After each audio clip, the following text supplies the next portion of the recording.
전능하사 천지를 만드신 하나님 아버지를 내가 믿사오며 그 외아들 우리 주 예수 그리스도를 믿사오니 이는 성령으로 잉태하사 동정녀 마리에게 나시고 본디오 빌라도에게 고난을 받으사 십자가에 못 박혀 죽으시고 장사한 지 사흘 만에 죽은 자 가운데서 다시 살아나시며 하늘에 오르사 전능하신 하나님 우편에 앉아 계시다가 저리로서 산 자와 죽은 자를 심판하러 오시리라. 성령을 믿사오며 거룩한 공회와 성도가 서로 교통하는 것과 죄를 사하여 주시는 것과 몸이 다시 사는 것과 영원히 사는 것을 믿사옵나이다. 아멘. 함께 찬송하겠습니다. 찬송가 290장, 찬송가 290장, 우리는 늘 주님을 늘 배반하나 1절과 3절을 찬송하겠습니다. 찬송가 290장 1절과 3절. 우리는 주님을 늘 배반하나 내 주 예수 여전히 날 부르사 그 참되신 사랑을 베푸시나니 내 형제여 주님을 곧 따르라.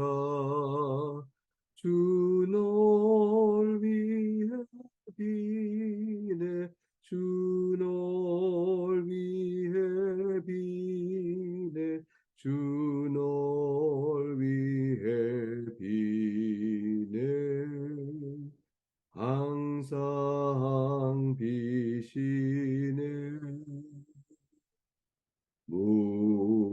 무거운 짐 지고 애타는 인생 주 예수께 돌아와 보시어라. 내 주 예수 너희를 돌보실 때에 잠복락과 안위가 넘치겠네. 주 널 위해 비네 주 널 위해 비네 주 널 위해 비네 항상 비시네. 오늘 성경 순서에 따라서 함께 살필 복된 하나의 말씀은 예레미야 21장 1절에서 14절까지 말씀입니다.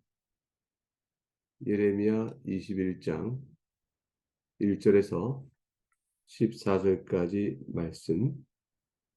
하나의 말씀은 내용을 살피면서 함께 읽도록 하겠습니다. 예레미야를 통해서 하나님께서는 선언하셨습니다. 바벨론 왕 느부갓네살이 너희를 침공할 것이라.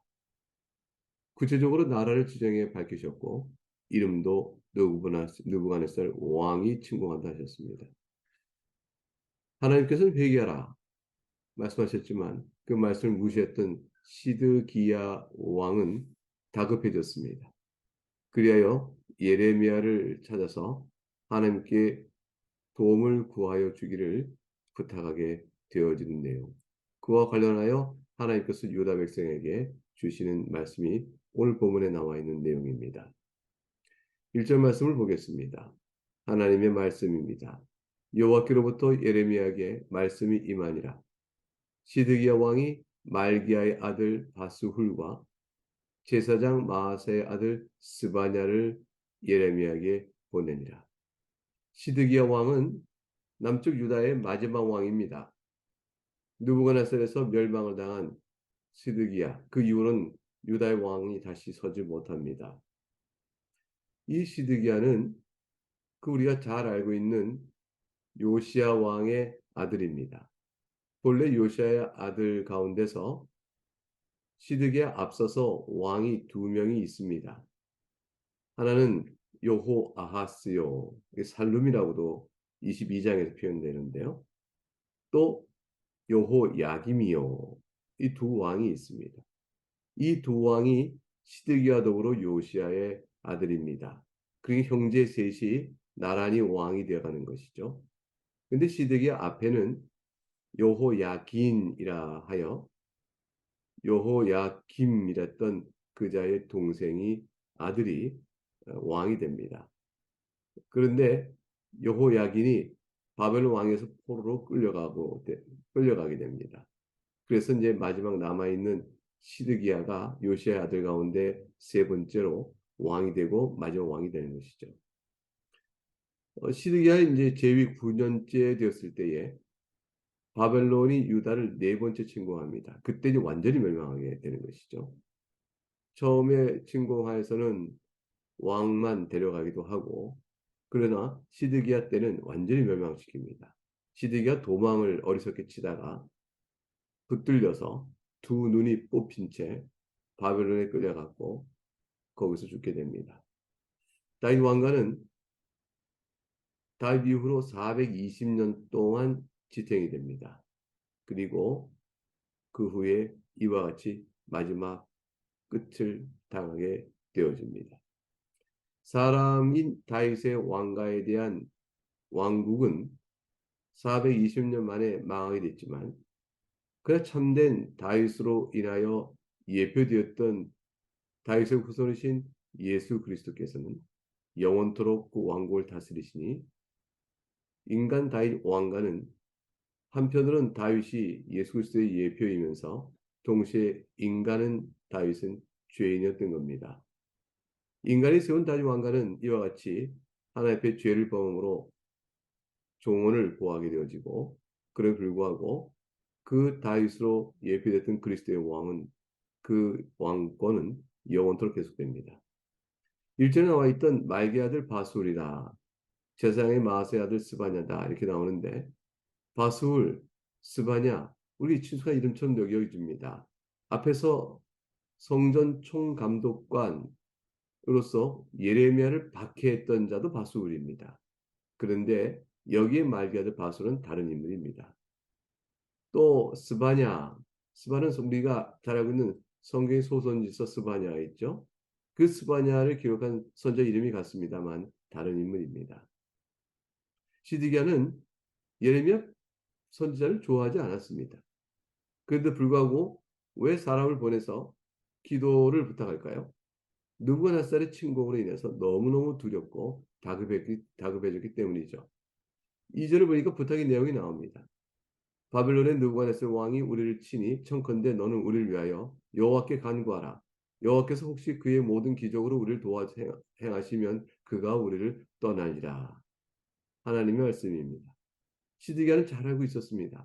하나님께 간구하고 하나님께서 도와주시면 기적이 날 것이요. 천하의 바벨론 왕국인 느부갓네살이라도 당하지 못하고 돌아갈 것이라. 이유를 알고 있는 자로 예레미야에게 기도를 부탁한 것입니다. 아마도 이것은 이미 이스라엘 가운데 있었죠. 아수르 왕 산헤립이 주전 701년에 예루살렘을 포위한 적이 있었습니다. 히스기야의 기도를 들으신 하나님께서 아수르를 패퇴시켰던 사건, 그 당시에 쟁쟁한 패권자였던 아수르 왕 산헤립도 무력하게 돌아갔던 사건을 기억하고 이와 같이 예레미야 선지자가 하나님의 도움을 구하여 기도하면 바벨론의 느부갓네살도 물리칠 수 있을 것이라 생각하고 예레미야에게 기도를 부탁한 것입니다. 그렇다면 우리 의아한 것이죠. 왜 히스기야가 하나님께 엎드려 회개하며 기도했던 것처럼 시드기야는 그렇게 기도하지 않았을까? 그와 같은 기적의 때를 역사적으로 상고하고 그 일이 있기를 간구하는 자였다면 시드기야 역시 히스기야처럼 엎드려 기도했을 거예요. 되어야 되는데 왜 그 모습이 없었을까? 이것이 시드기야 결국 멸망케 되는 중요한 이유가 될 수 있습니다. 시드기야는 하나님 앞에서 죄인으로 여전히 서 있었고 돌이켜 회개할 줄 몰랐던 자였고 느부갓네살의 침공 때문에 두려워 하나의 도움 필요했을전정 하나님을 섬기지 않는 자로 서 있으니 시드기야 왕부터 온 유대가 다 죄 가운데 있어서 언약을 배반한 자로 서 있었던 것입니다. 이들이 심판을 피할 수 없는 이유를 도리어 보여주는 것이라 할 것입니다. 시드기야가 예레미야에게 부탁한 내용은 그의 신앙을 보여주기보다는 도리어 그의 불신앙을 보여주는 장면이 되고 말았던 것입니다. 하나님의 도움을 필요에 따라 쓰고 정령과 하나님의 마음과 뜻과 힘을 다해 사랑하며 그의 베푸신 은택을 높이 찬송하고 그로 인하여 창조주시여 만물 다스리는 하나님을 향한 영광의 찬송을 올리지 아니하는 이 모든 것은 다 죄입니다. 겉으로는 모양은 신앙이지만 속셈은 자신을 위한 것이니 죄에 불과한 것이죠. 시드기야는 멸망의 이유를 도리어 보여주고 있습니다. 그러니 예레미야가 하나님을 통해 받은 말씀이 그에게 뭐라고 대답하겠습니까? 예레미야가 그들에게 대답하되 너희는 시드기야에게 이같이 말하라. 이스라엘 하나님 여호와께서 이와 같이 말씀하시되 보라 너희가 성 밖에서 바벨론의 왕과 또 너희를 애워싼 갈대인과 싸운 데 쓰는 너희 손의 무기를 내가 뒤로 돌릴 것이요 그것들을 이 성 가운데 모아들이라. 유대 군대의 방어선을 무너뜨리고 저들을 성 안으로 들어오게 하실 것이라 말합니다. 저들이 싸우고자 하는 모든 무기는 하나님 다 뒤로 돌리니 무력하게 싸울 수도 없다는 것이죠. 그래서 5절의 말씀과 6절을 읽어봅니다. 내가 든 손과 강한 팔, 곧 진노와 분노와 대노로 친히 너희를 칠 것이며 내가 또 사람이나 짐승이나 이 성에 있는 것을 다 치리니 그들이 큰 전염병에 죽으리라 하셨다 하라. 하나님께서 내리치시겠다고 하십니다. 바벨론을 이용하여 유다 백성을 치시는 것이죠. 바벨론으로서는 정복, 야욕을 위하여 유다를 치는 것이겠죠. 그러나 하나님께서는 역사의 주권자로서 섭리 가운데 이들을 사용하여 언약에 불순종한 유다 백성을 치는 것입니다. 그래서 하나님의 백성이라 외적인 언약 속에 있었던 자들이 세상에 있는 자들로부터 이방인으로부터 도리어 공격을 당하고 수모를 당하고 하나님의 보호 가운데 있지 못한 자의 모습을 그대로 드러내고 마는 것입니다. 바벨론의 공격에서 비록 살아남아도 하나님께서 말씀하시길 전염병을 치겠다 하셨습니다. 과연 바벨론에 의해서 포위됐던 예루살렘에는 먹을 물도 없었고 양식도 없었고 인간의 배설물은 곳곳에 쌓이고 전혀 물이 순환되지 않으니 물 자체가 오염돼 버리고 결국 전염병이 일어나는 큰 어려움을 겪게 되어집니다. 7절 말씀을 보겠습니다. 여호와의 말씀이니라. 그 후에 내가 유다의 왕 시드기야와 그의 신하들과 백성과 및 이 성읍에서 전염병과 칼과 기근에서 남은 자를 바벨론의 느부갓네살 왕의 손과 그들의 원수의 손과 그들의 생명을 찾는 자들 손에 넘기리니 그가 칼날로 그들을 치되 치근히 여기지 아니하며 긍은히 여기지 아니하며 불쌍히 여기지 아니하려 하셨느니라. 하나님께 도움을 구하였는데 어떻게 이렇게 무서운 심판을 하나님은 선언하시는 것일까요? 치근히 여겨달라고, 긍은히 여겨달라고, 불쌍히 여겨달라고 시드기야 예레미야를 통해 하나님께 도움을 구한 거 아닙니까? 그런데 하나님께서는 도리어 말씀하시기를 치근히 여기지 아니하며 긍은히 여기지 아니하며 불쌍히 여기지 아니하겠다. 얼마나 무섭고 두려운 말씀이셔요? 하나님의 긍휼과 치근히 여김과 불쌍히 여김만이 죄인이 살 길 아니겠습니까? 근데 시드기야는 하나님께 이 치근함과 긍휼함과 불쌍히 여김을 받지 못합니다. 그 이유는 앞서 말씀드린 것처럼 시드기야 스스로 옷을 찢고 베옷을 입고 머리에 죄를 뿌리며 하나님께 엎드려 회개하고 찾지 않았습니다. 마음으로는 하나님을 떠나 있으면서 하나님의 도움만을 구하는 어리석은 마음. 그것도 스스로 기도가 아니요 예레미야를 통해서 간접적으로 기도하는 태도. 그 가운데 그의 죄의 증거가 드러났기 때문이죠. 본인의 기도는 본인이 스스로 해야 하는 것입니다. 본인의 기도에 이유가 있는데 자신은 하지 않은 채 형제나 자매에게 다른 이에게 나를 위해 기도 좀 해주시오. 내가 이렇게 어렵소. 라고 말하는 것에 의지하는 것은 옳지 않습니다. 스스로 하나님 앞에 마음을 열고 나가야 하는 것입니다. 스스로 하나님 앞에 엎드려야 하는 것입니다. 그럴 때라야 형제와 자매의 도고 같이 믿는 교우들의 함께하는 기도가 힘이 있게 되어집니다. 8절과 10절에서 예레미야는 항복을 권하도록 하신 하나님의 말씀을 전합니다. 여호와께서 말씀하시기를 보라 내가 너희 앞에 생명의 길과 사망의 길을 두었노라 너는 이 백성에게 전하라 하셨느니라. 사랑하는 교회 여러분, 뜻밖의 생명의 길은 무엇일까요? 그것은 바벨론에 항복하는 것이었습니다. 사망의 길은 무엇일까요? 저항하는 것이었습니다. 왜 이방인 바벨론 왕에게 항복하는 게 생명의 길이 될까요? 이방인과 싸우는 것이 왜 사망의 길이 될까요? 이치가 어긋나는 거 아닐까요? 이방인과 원수와 싸우는 것이 생명의 길이요. 그에게 굴복하는 것이 사망의 길이 되었는데 왜 그럴까요? 그 까닭은 이 바벨론 왕의 침공이 하나님이 유다 백성을 한 징계이기 때문에 있습니다. 하나님이 사용하고 계신 것입니다. 그러므로 돌이켜 회개하며 바벨론 왕의 침공 앞에 그거를 항복하고 하나님 내리신 징계를 기꺼이 받고 하나님여 우리를 불쌍히 여기옵소서 하는 것이 생명의 길이요 사는 길이 되는 것입니다. 하나님의 징계마저도 받지 않겠다고 저항하고 그것을 불만하고 하나님 도와달라고 말을 하나 하나님의 그 징계를 내리신 뜻은 이해하지 못한 채 징계를 피하고자 하는 자는 어리석게도 하나님 앞에 나와 회개할 줄 모르는 자가 되어지는 역설이 벌어지는 것이죠. 저들은 바벨론을 향하여 쓰시는 하나님의 징계를 받는 것이 도리어 사는 길이 되는 형편이 되고 말았습니다. 9절에 이 성읍에 사는 자는 칼과 기근과 전염병에 죽으려니와 너를 여사는 갈대에게 나가서 항복하는 자 살 것이나 그의 목숨은 전리품 같이 되자. 이 항복은 이방인 앞에 사는 것은 겨우 목숨을 구하는 것이요. 이 전리품이죠. 겨우 항복해서 목숨만을 구하는 것이요. 나머지 가지고 있는 모든 소유와 재산과 아내와 모든 것 다 빼앗겨버린 형편이 될 것이다. 너희가 겨우 목숨에도 건지고자 하면 이 징계의 가혹한 매를 받으라고 하나님 말씀하시는 겁니다. 10절 말씀입니다. 여호와의 말씀이니라. 내가 나의 얼굴을 이 성읍을 향하면 복을 내리기 위함이 아니요 화를 내리기 위함이라. 이 성읍이 바벨론 왕의 손에 넘김이 될 것이요 그는 그것을 불사르리라. 얼마나 기가 막힌 말씀인가요? 여호와의 얼굴을 예루살렘을 향하여 드신다는 것은 누구라도 축복의 얼굴을 생각할 수 있는 표현이죠. 왜냐하면 내 얼굴을 너희를 향하여 든다라고 말씀하실 때 여러분 기억나세요? 민수기 6장 24절과 26절 말씀. 여호와는 너에게 복을 주시고 너를 지키기 원하며 여호와는 그의 얼굴을 너에게 비추사 은혜 베푸시길 원하며 여호와는 그 얼굴을 내게로 향하여 드사 평강 주시기를 원하노라. 하나님께서 얼굴을 향하여 우리를 향해 비춰주시면 평강 주심이었습니다. 은혜 주심이었습니다. 그러나 지금 말씀은 정반대 말씀을 하시죠. 배역한 자를 향하여 얼굴을 내가 비추겠다. 그 얼굴은 분노의 얼굴입니다. 이 얼마나 무서운 말씀일까요? 이러한 자들에게 유다의 집이요 다윗의 왕권에게 11절 12절 이하 이렇게 말씀하십니다. 유다 왕의 집에 대한 여호와의 말을 들으라. 여호와께서 이와 같이 말씀하시니라. 다윗의 집이요 너는 아침마다 정의롭게 판결하여 탈취당한 자를 압박자의 손에서 건지라. 그리하지 아니하면 너희의 악행 때문에 내 분노가 불같이 나서 사르리니 능히 끌 자가 없으리라.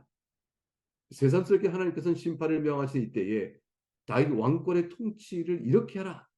즉 아침마다 정의롭게 판결하고 그렇게 하라. 이렇게 왜 통치 원칙을 권고하시는가? 이 많은 다윗의 집에 대하여 제3스럽게 왕권 통치 원칙을 권고하시는 것일까요? 그것은 유다가 얼마나 죄 가운데 있었는가를 보여주신 것입니다. 다윗의 왕들이 유다 왕권을 갖고 얼마나 죄를 많이 범했는가. 아침마다 공의를 드러내며 하나님을 바르게 섬겨야 저들이 그리하지 않았다는 사실을 드러내셔야 한 것이죠. 그래서 너희 악행 때문에 내 분노가 불같이 나서 살을 것이라. 능히 그것을 누가 끌겠느냐. 13절 말씀에 여호와의 말씀이니라. 골짜기와 평원 바위의 주민아 보라 너희가 말하기를 누가 내려와서 우리를 치리요 누가 우리의 거처에 들어오리요 하거니와 나는 너의 대적이라. 유다 백성이 어리석게 생각합니다. 우리가 골짜기에 있다. 평원 바위가 우리를 보호한다. 우리의 방어막이 이렇게 견고하고 든든하니 누구라도 우리 방어막을 뚫고 우리를 칠 자는 없다. 라고 스스로 말합니다. 그리고 골짜기와 바위로 둘러친 그 방어막에 마음을 놓고 안도하는 것이죠. 하나님께서 저들을 치고자 하실 때에 대적이 되시면 그 방어에 무슨 의미가 있고 무슨 힘이 있겠어요? 결국 어리석게도 인간이 쌓아놓은 많은 재물과 권세와 그것을 자기 방어막으로 삼고 하나님 앞에 무릎 꿇고 엎드릴 줄 모르는 죄된 자들, 하나님 원수가 된 저들에게 하나님 내리신 심판을 저들이 감당할 수 있겠는가 하는 것이죠. 너희가 나를 막을 수 있겠느냐? 14절. 내가 너희의 행위대로 너희를 벌할 것이요. 내가 또 수풀에 불을 놓아 그 모든 주의를 사르자. 여호와의 말씀이니라. 예루살렘의 황폐한 참성을 이 하나로 표현하고 있습니다. 내가 너희 행위대로 너희를 벌할 것이라. 사랑하는 교회 여러분, 하나님께서 내가 너희 행위대로 너희를 벌할 것이라. 인류 가운데 아담이 범죄한 이후로 아무도 살 자가 없습니다. 예수 그리스도를 의지하지 아니하고 죄를 회개하지 아니하고 주의 긍휼과 자비 앞에 엎드리지 않는 자의 받을 결국은 내가 너희 행위들 갚으리라 하는 말씀 앞에서 모든 것이 드러납니다. 참담하며 영원한 형벌입니다. 그러나 우리에게는 너희 행위들을 갚으라고 말씀하지 않으십니다. 왜냐하면 사랑하는 교회 여러분, 우리의 중보자신 그리스도가 계시고 우리의 구원자신 그리스도가 계십니다. 우리가 행한 모든 악행을 십자가의 보혈로 다 감춰주시고 그 죄값을 치러주시고 죄 형벌을 대신 갚아주시고 우리가 행한 바가 모든 하나님의 의를 다 이룬 자로 주께서 이루셔서 우리를 품어주시니 주께서 우리 행한 대로 갚겠다 하실 때 우리에게 찾을 죄가 없으신 것입니다. 용서의 은혜를 받은 것이죠. 주 예수 그리스도를 믿는다는 것이 이렇게 복된 것입니다. 이 은혜를 잊고 우리는 이 세상, 이 짧은 한 생을 믿음의 성도로 사는 것이요. 하늘의 본향을 삼어 사는 자가 된 것입니다. 오늘의 말씀 우리에게 무엇을 교훈합니까? 죄 중에 있는 자요. 이런 상황에서도 시드기야처럼 결국 회개치 않게 된 자에 받는 결국 이것이요. 하나님께 행위를 갚으실 때 저희 당할 것은 저것이구나.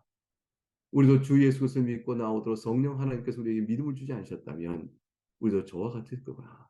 그런 자에도 불구하고 성령 하나님께서 우리를 중생케 하시고 믿음을 주시고 부르셔서 이 복음을 듣게 하시고 이 아침에도 기도케 하는구나. 이것을 우리가 하나님께 너무 깊이 감사할 것입니다. 여러분의 삶의 짐이 무엇입니까?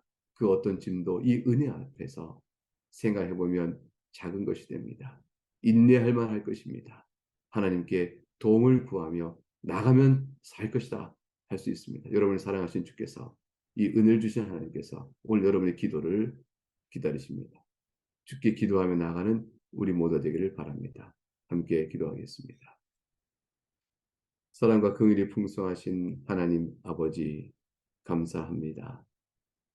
결국 시드기야의 불순종, 겉으로는 도움을 청하고 있으므로 믿음을 보이는 것 같으나 속셈은 악하여 결국은 멸망에 이를 만한 증거가 되고 있는 시드기야의 모습 속에서 저들에게 내리시는 하나님의 심판의 선이 얼마나 무서운가를 보게 되면서 폐역하고 완악한 인간의 죄상대로 결국 영원한 심판이 있게 되는 것임을 생각해 봅니다.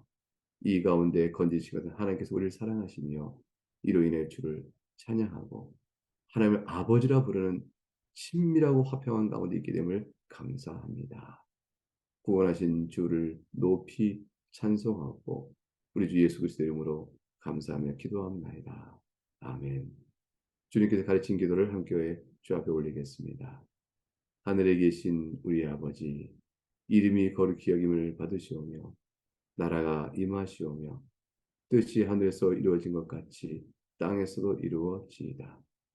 오늘 우리에게 일용할 양식을 주시옵고 우리가 우리에게 죄 지은 자를 사하여 준 것 같이 우리의 죄를 사하여 주시옵고 우리를 시험에 들게 하지 마시옵고 다만 악에서 구하시옵소서. 나라와 권세와 영광이 아버지께 영원히 쌓옵나이다. 아멘.